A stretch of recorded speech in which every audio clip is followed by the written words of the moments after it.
You look way better. Order, please, Councillor Smith, Monday, February the 25th. Yeah. Approval of the agenda, the February 25th, 2019 regular meeting agenda be adopted as presented. Moved. Moved by Councillor Smith, I'm already off to a bad start, and Councillor Smith. All those in favor? Opposed? Carried. Adoption of the minutes, that the minutes of the regular council meeting held February the 11th, 2019 be adopted. Moved by Councillor Stewart, second by Councillor Trahan. All those in favor? Opposed? Carried. Delegations. Tonight we have Allison Patterson of the Hope and Area Transition Society to give us an update on the current opioid crisis in our community. Welcome, Allison. Thank you. I did attend one of your meetings at the Blue Moose, and I thought you did a very good job. Thank you. So I'm looking forward to see what you have for us tonight. Thanks, and thanks for having me here tonight. Happy to be here. This is a first for me, presenting in front of all of you, so I'm just going to settle down my nerves. Yeah, so as you may or may not know, we have been running, from the Hope and Area Transition Society, we have been running a series of presentations at the Blue Moose. I have 8 presentations to do in all to fill that contract, as well as present to you folks. And we've done 2 presentations as well at Trek to the youth there. And what we put together was a sort of a curriculum around raising community compassion. So you may or may not have seen the poster for it around town. We have 2 more presentations to go, and they'll be on March 7th and 21st. Now, can she do it? Because you're on that. Am I in the wrong place? Well, does it work for you? It should, if you maybe, Yep. no, we can advance it here. Okay. So yeah, is that gonna work, you think? No, it wouldn't be a presentation if I didn't have a technical glitch. I think the last time didn't last guy bring his own. No, that was ours, it was working last Oh, time. was it? It's a finicky It's control. okay. Okay, well, That's we'll what it Just is. advance it here. We'll make do then. So these were sort of the areas that we wanted to look at around substance use addiction and the opioid crisis. So we wanted to provide some education, some awareness, provide connection within the community, and just have some discussion about some of these sometimes contentious issues. We can advance that. So why is it important to reduce stigma? This is where we decided to start. We want to end the stigma that comes along with substance use and addiction. Click again, please. This is me being funny about something that's not really very funny. We can click again. Stigma jeopardizes recovery. And it's experienced in several ways. We'll have to click. So from within a person. So stigma is experienced within, guilt and shame. Many times when we are have been caught up with our addiction or substance use, we feel profound guilt and shame towards the people that we've hurt, maybe, mistakes we've made. And so no matter how badly other people make me feel about myself, the worst stigma comes from within, for sure. Stigma comes from peers or the recovery community. I ran the drop-in center under HATS as well for 3.5 years, and it always made me kind of giggle that, so people that only drank alcohol would stigmatize those who used other substances, and those who used other substances were disdainful of people who drank. And so there's stigma within substance use, and also from the recovery community. So is an abstinence-based program the only effective treatment? Some people think so. If you're a 12-step program, user, then yeah. Sometimes they think that's the only type of recovery there is. So there's stigma within the recovery community. There's stigma from treatment providers. So is the only effective person to provide treatment one who has experienced recovery themselves? Do they have to have a master's degree in order to be a good A&D counselor, alcohol and drug counselor? Stigmatizing there.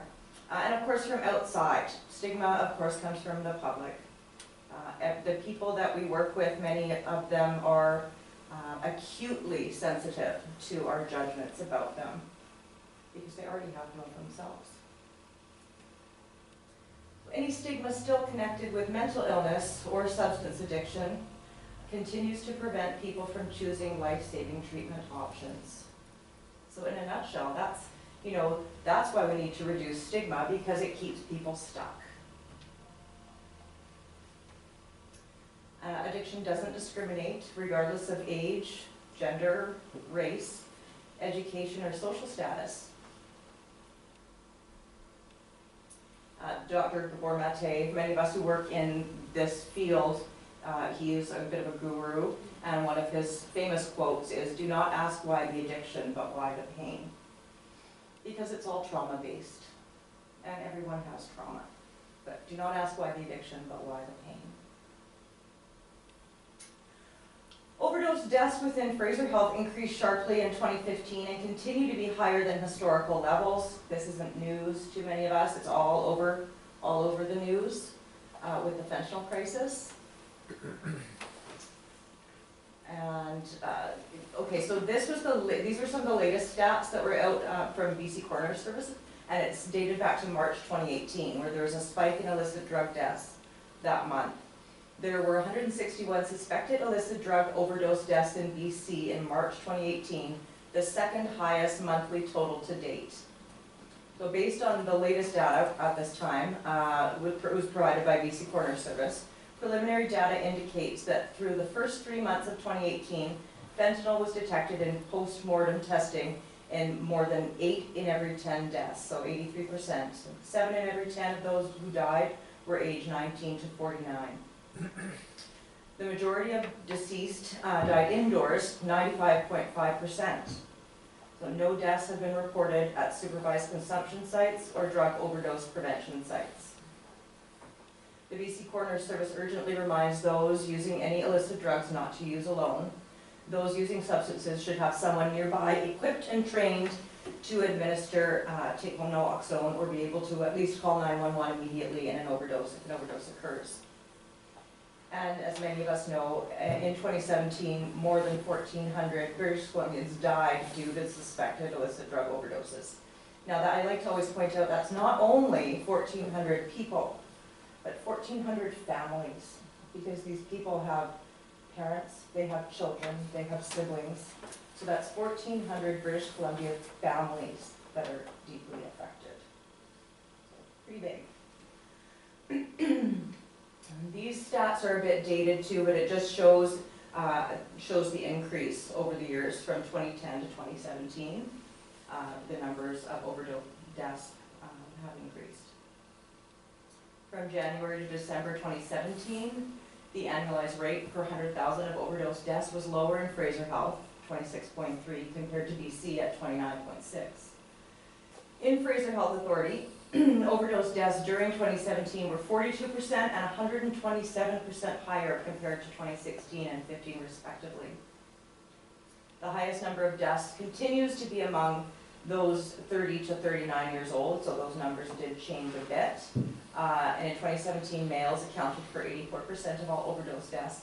That has roughly stayed the same. It is typically males that are overdosing and dying.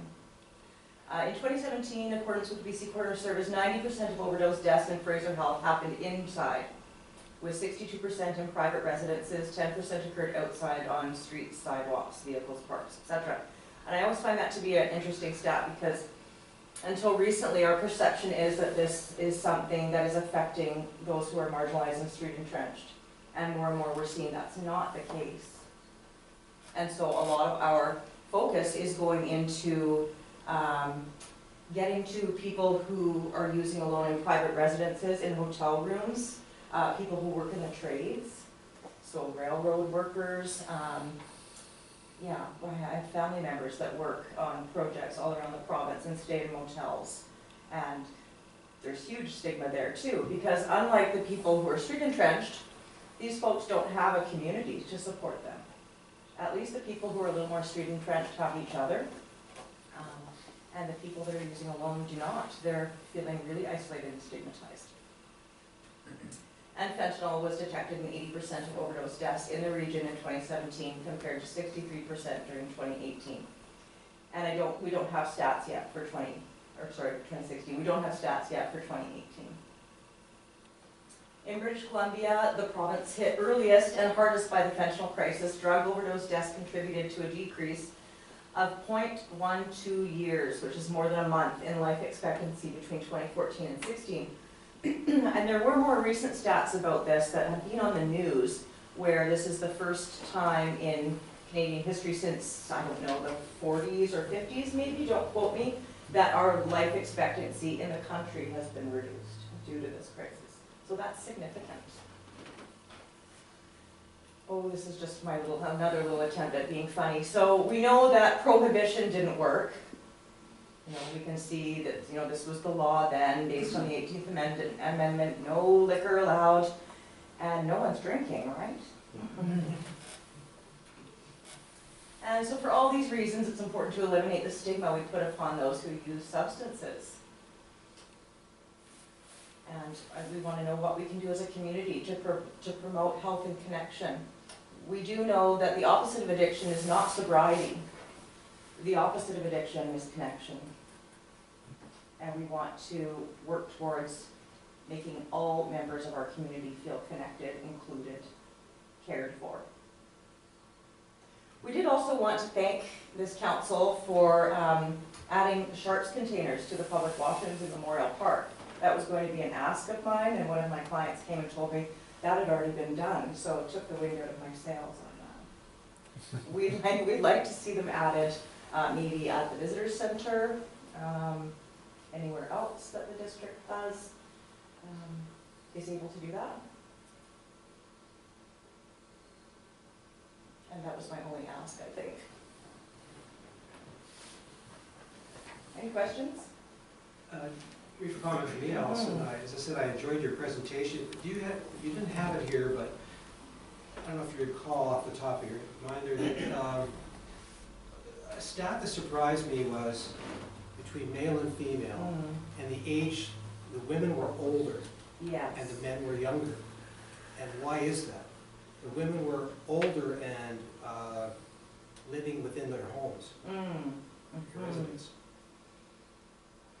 I don't know how to speak to that in terms of the gender difference.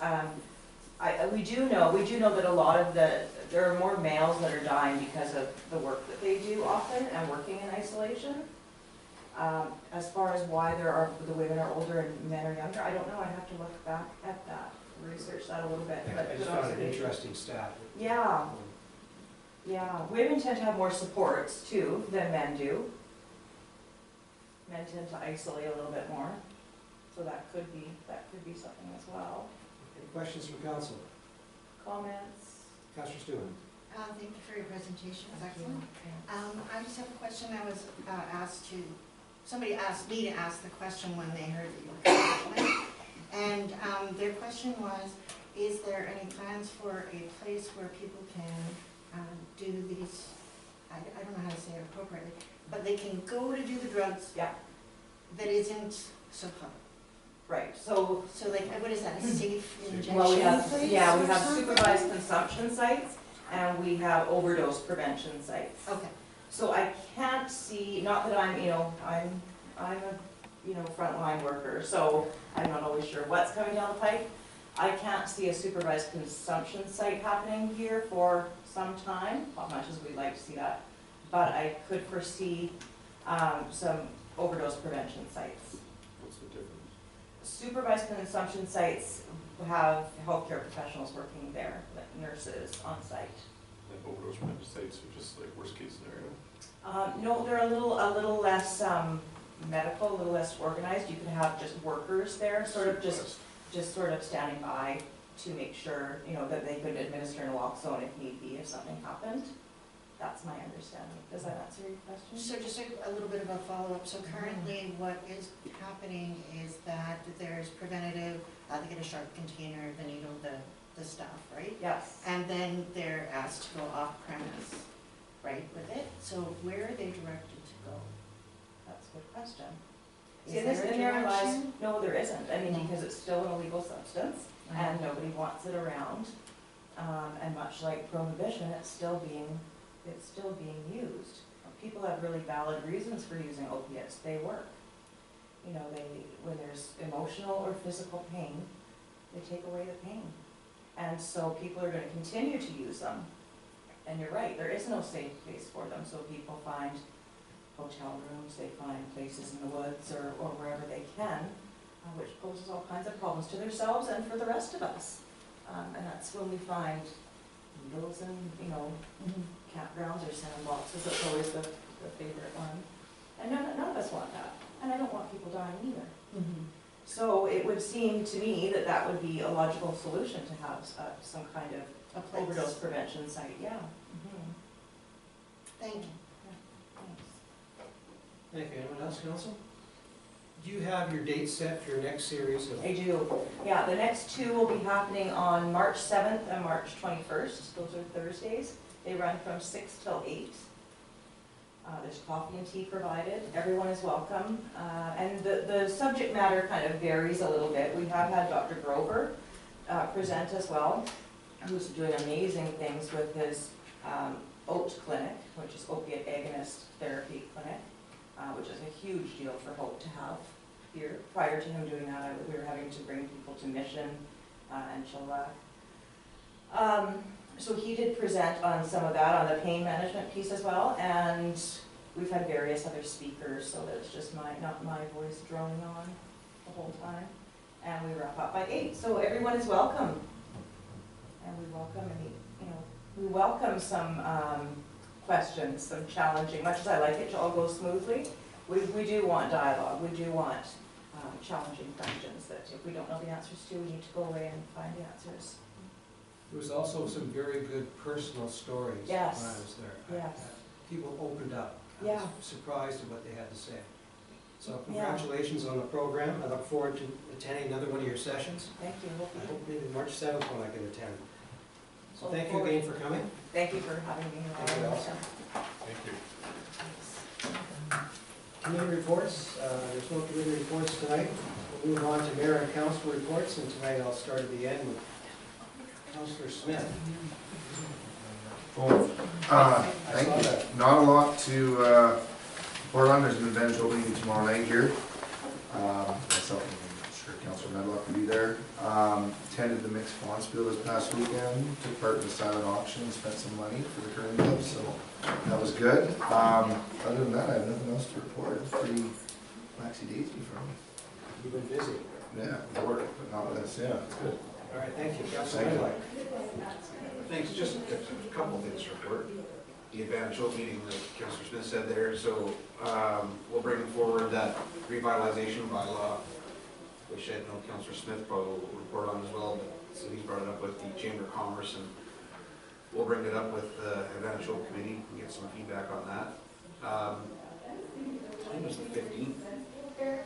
Myself and Councilor Smith, Councilor Rob, Councilor Stephen, sorry, Mayor Rob, Councilor Stephen, we got to tour the homeless shelter, so Sharon invited us there.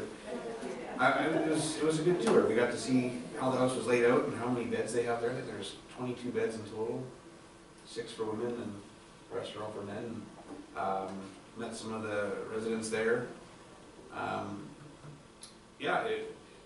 And then I didn't realize that the house between the police station and that shelter was where the cold weather shelter was.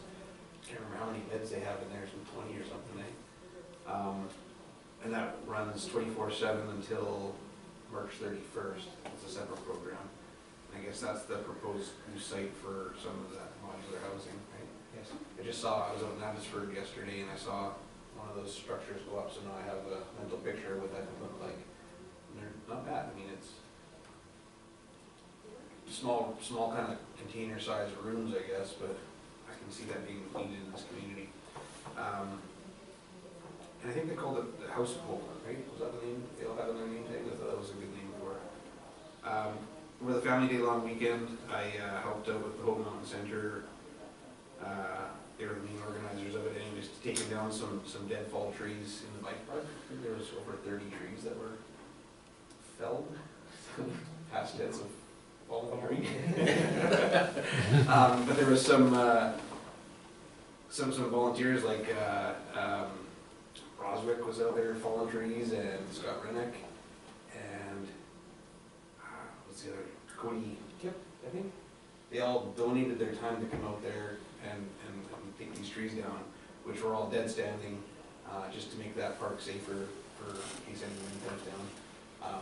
Most of the logs that are saleable will be sold to pay for the fuel and things like that for taking down the trees with the excavators and bobcats and all that.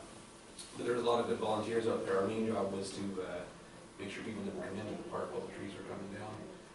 But we did that on Sunday and Monday, and yeah, it was good. It was really good. There's some other trees that are only good for firewood, and the Lions Club split some of that and sold that as a fundraiser, so that funds will come back into the community. So all in all, it was good.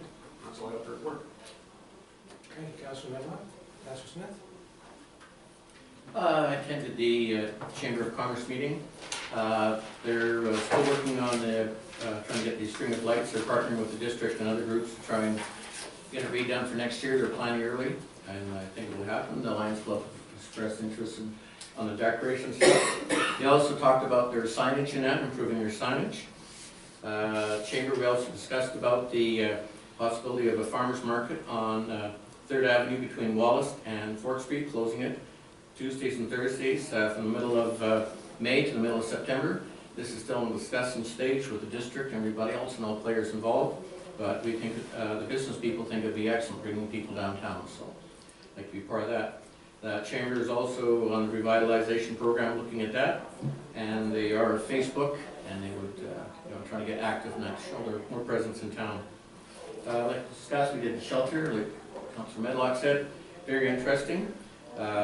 James Kean is a gentleman with Parkinson, and seen him 3 times the same day at Lordco, but he was in the morning up at the rec center, and they helped him there, and down here, he was here, and Jeanette and Lana really helped a lot to help this gentleman out, so it's really nice to see the frontline office upstairs extending the help. But the good news is that Sharon, who we met at the thing, had found out his family and reconnected him last Saturday, so he's back home again, and he's being taken care of. So that's what happens when a small town looks after everybody involved, and that was a great thing. And the library happening, Fridays from 10:30 to 11:30 is Mother Goose time at the Hope Library. Children from 0 to 4 years of age enjoy time together, and they have snacks and that. And if the mother has other children, they're allowed to attend that too. You should be able to sing. I've been there. They do sing. And hopefully, Councilor Trump and myself will probably be attending the library 2-day seminar down in Langley, so we're going to be stoked when we get back here about all the new things going on. So. Also, Wednesday is Pink Day. This is only half pink because it's only Monday, but just remember that for anti-bullying, be a part of it. And also, one thing I forgot is the Chamber would like to thank Mr. Gill for his assistance on different things. The Chamber wishes to pass that on to you. Thank you. Councilor Stewart? All right. So we had a Golden Agers meeting on February the 19th, and if you recall, it was snowing like crazy that day. And they did have about 12 people show up, which was really nice. Just some dates you might be interested in. March 2nd, there's a potluck at noon, and it'll be followed by bingo, dime card bingo. March 23rd is their flea market. The tables are $5 for members and $10 for non-members, and coffee and muffins will be served for $2 each. April the 13th will be their spring tea, and we've also had some discussions. There was questions asked about waste collection and property damage that is caused when the garbage trucks are picking up garbage. And they were asking if there is a process for reporting when damage occurs. So that would be a question if maybe staff could get back to me on that. I can help you with that, you Councilor know that? Stewart. Okay. It came to me before, and they're to phone directly to first class. Perfect. And the manager will deal with it and have an incident number. Awesome. Yeah. I'll let them know that. Okay, and then they were asking about development updates, particularly the daycare project. Some of the members waiting for that daycare to open. They're currently caregivers for their grandchildren or great-grandchildren, and are wanting it open yesterday. So they were asking if there could be an update on that? Your worship, I can provide a brief update currently. The building permit has been issued for the site. It's left with the contractor now, basically, to begin work. Thank you. And they wanted me to give well wishes and thanks for the great job done on the sidewalks during the snow removal. They were very, very pleased with the sidewalks being cleared, as a lot of them have mobility challenges. And we also discussed the new e-bus that stops in Hope.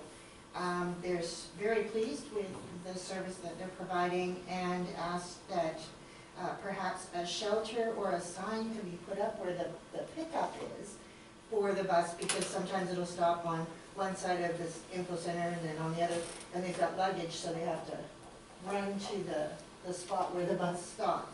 So I know there's possibly something in the works there. So that was just a great discussion. Also went to the emergency shelter tour. There were lots of good questions, I thought, and all questions were answered, which I really enjoyed. And MNABC has a webinar series on the liability of social event and liquor sales. If anyone is interested, I have a passcode, and they give tools for local governments. And I think the biggest message they gave when hosting an event where liquor is present is that serving appropriately is the key. And to make sure that perhaps a tent card is on a table where you identify the different modes of transportation they could use other than getting into a vehicle. As far as the local government goes and serving liquor on municipal properties, just make sure that appropriate insurance is in place and that waivers of liability are also in place. So it's really good. If you'd like the codes to listen to the webinar, I'm happy to pass that on. And that's my report. Thank you, Councillor Stewart. Before I move on to Councillor Tron, Councillor Smith, do you want to comment about the shelter briefly? Bus shelter? Yeah, we are presently working with the district and on the old CN via covered things, so we're looking at working with CN right now to see if there's grant money to move it. Hook Towing, John and Sarah would be willing to donate it to the district, and we would move it over there and set it up for shelter. I've always looked about putting history pictures of the railroad in the area, about when the princess was here, when the queen was here, different things like this would make it interesting. So it would be of no cost to that, but when we're at the stage, then it goes forward, we talk to Mr. Gill, make sure everything's going to be fine. Okay? Fantastic. Thank you. Councillor Tron. I unfortunately don't have a lot of community stuff to update. Like, obviously I see Mayor Rob up there and Lake Shane up there and Dusty as well, or Councillor Smith, but I also attended the Mixed Bonspiel this past weekend, and just to kind of elaborate, it's just kind of nice to know that, like, I've been a part of the club now for, well, probably 15 years, but each year it seems like they're struggling more and more they're so strapped in how much they're charged under Hydro being a private club and stuff like that, that it's really important for these events to be successful. And the community support they got over the weekend I was really impressed with, in not only people knowing to show up for the silent auction, which I think runs for about 8 hours, and every single one of the prizes are donated by community members as well as local businesses and stuff like that. So much appreciated of all the, whether it be the Hope Golf Course or all the local businesses in town. And as well, they held a raffle, and to the best of my knowledge, I know at least 2 people from town won. I'm not too sure if all 3 won, but yeah, as a fundraising aspect for the weekend, yeah, it was a great success for the club itself, and it means a whole bunch to operations for next year. I don't have numbers, exact numbers, until the next meeting, council meeting we have there with the curling club, but I can relay those on after. But I think from what I've seen, it was a good success. You want to put a plug in for the ladies tournament coming up? That's right, yes, there is roaming ladies bonspiel as well this weekend, and all the canteen as well as liquor sales will go back to the club, so any community support that can come out, I'm sure it'll be a lot of fun. And I think they got 18 teams, so there's 2 local teams as well from town, so it's a bonspiel where it roams from city to city, or town to town, and they're in Hope this year, so they have a lot of fun. Hopefully they'll come back, but yeah, feel free. I think it starts on Friday, it runs through to Sunday afternoon. One more time, Councillor Smith. I think you did fairly well out there. I think your picture was on Facebook, wasn't it? My team did well. All right, thank you, Councillor. I'll be brief as well tonight. I attended the Regional Corporate Services Committee meeting at the Regional District. Nothing to report for our community at this time. I attended the Fraser Valley Aboriginal Relations Committee for regional updates, and I attended a very intense and emotional truth and reconciliation presentation. It was very well done, and I got a history lesson. So I'm looking forward to that committee. It's very interesting. I toured the shelter, as the other councillors had said. I was glad that Sharon could answer the questions, and they're being very proactive in the community. If there's community issues, they should contact Sharon at the shelter, and their staff will be right on the issue. So I appreciated that. I attended the Hope Health and Wellbeing Steering Committee to approve the Fraser Health grants for this last quarter, and there was just over 15,000 distributed again on different programs throughout the community. It's a very good program. I fielded calls about the snow removal, and I too had a positive experience. Most were positive. People were glad with the sidewalks. I don't know who that fellow was on that little ATV or Bobcat? yeah, Bobcat or converted ATV, but the community, so please pass it on to Public Works that was overall, the public was pleased with the snow removal. There's always going to be some that get missed, including my street, but we'll leave that alone. I met with Councillor Erickson. He's recovering well from his surgery. He'll be back for the next meeting. He will be back and ready to go. And the last thing I want to remind again, as Councillor Smith mentioned, Wednesday is anti-bullying day, so wear a pink shirt or pink tie or participate and don't bully. That's my report for tonight. Let's move on to permits and bylaws. And, turn it over at the moment to Director Gill.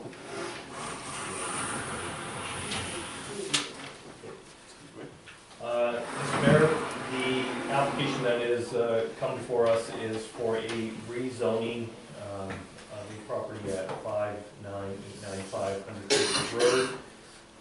The rezoning is required in order for a smaller parcel size for the purpose of subdivision.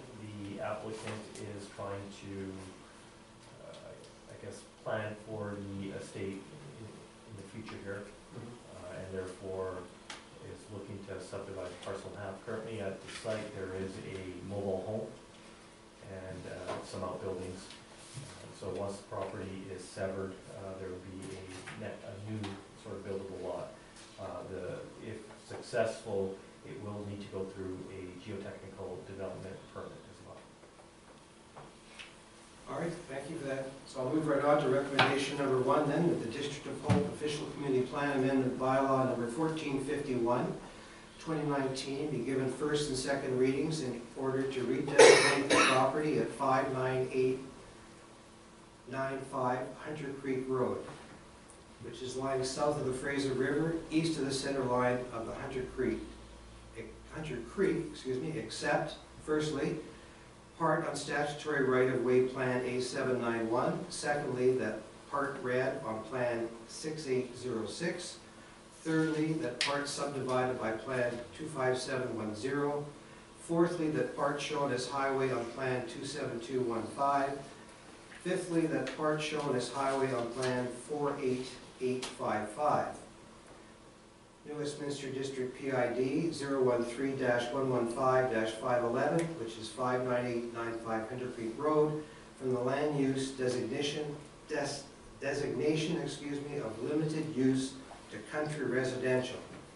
And further, that the public be notified in accordance with the District of Hope application procedures and public hearings information meeting procedural bylaw number 1393, the Local Government Act and the Community Charter, and further that the Council of the District of Hope has considered the duty to consult regarding the Official Community Plan Amendment Bylaw number 1451, 2019, and concurs with the Director of Community Development that consultation be undertaken with the Fraser Valley Regional District, Ministry of Transportation and Infrastructure, the District of Hope Director of Finance, and the District of Hope Director of Operations. That's a mouthful. Still moved. Get ready for the next recommendation. Yes, I know. Moved by Councillor Smith, second by Councillor Stewart. All those in favor? Opposed? Carried.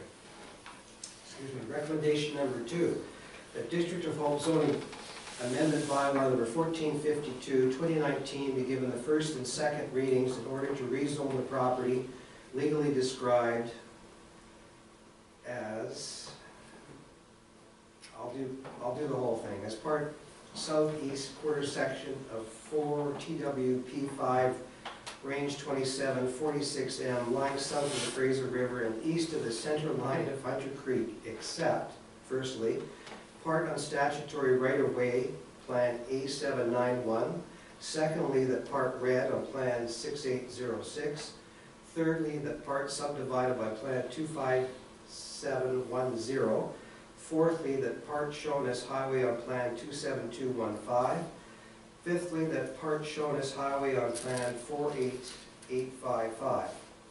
New Westminster District PID 013-115-511, 59895 Hunter Creek Road, from limited use L1 to country residential CR1. And further, that the public be notified in accordance with the District of Hope application procedures and public hearing information meeting procedural bylaw number 1393, excuse me, the Local Government Act and the Community Charter.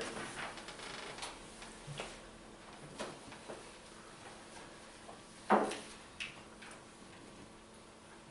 I have a motion? Councillor Smith. Second. Second by Councillor Smith. Any discussion? All those in favor? Any opposed? Carried. All right, moving on to the next one. Mr. Gill, do you want to speak to it at all? I will give this next one to my colleague here, Donald Bellingham. At the last council meeting, when I was reviewing the footage on the Reapers video, the wording was that the development permit be prepared. And the development permit, we just want to make it clear and have no ambiguity around it. The development permit needs to be issued. So this was at the last council meeting. We've brought it forward to make it very clear that we're asking council to pass the resolution that the development permit be issued. Yes. We don't want to set ourselves up with challenges, so we'll do it properly. Easier to bring it back. So if you like, I can read it. I won't, if you prefer. Go ahead if you like. That a District of Hope geotechnical hazard development permit be issued for the property at 21732 Union Bar Road and 21692 Union Bar Road, and further that upon the District of Hope receiving an acceptable certified report from a qualified professional confirming site-specific safe building envelopes for the properties on Union Bar Road, authorize the Director of Community Development to endorse the geotechnical hazards development permit and the required covenant documents. And further that for purposes of the geotechnical hazard development permit validity period, the conditions of the development permit shall expire on February 11th, 2021. And further that for purposes of Section 502 of the Local Government Act, substantially start of any construction shall mean the completion and registration of the approved subdivision.